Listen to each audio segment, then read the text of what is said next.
Today I'm going to talk about the seventh and final key characteristic of Gen Z, and that is they are patient. And by Gen Z I'm referring to those whose years of birth are between 1995 and 2009. I say this to other people and they go, surely not. Patient, really? Everything can be done instantly these days. Buy what you want, sell what you want, set up what you want, including a business. And my view is it's not quite that simple. It is true to say that a lot is experienced virtually these days, clearly for the youngest generation in the workplace, but not always actually in real life.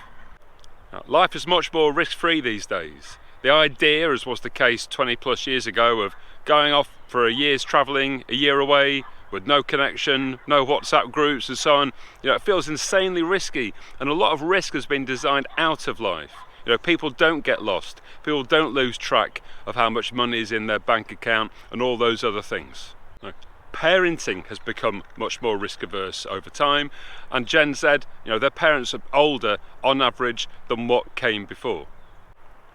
With that has come a sense of not rushing into things. But don't get me wrong, some of this is being patient out of choice, and some of it is being patient not out of choice. Over time, these key life milestones have been happening later and later. People have children later, if at all. People get married later, if at all. Buy a car later, if at all, and so on. Now, for some of those things, it's hard to tell where Gen Z will end up because they're quite young, and most of them are very young for all of that. But it's also true to say they're going to be retiring later. The pension age has slipped and slipped, and by the time anyone born in the late 90s onwards comes to retirement age, it will have gone up further. The working life is a long time. There's no need to rush.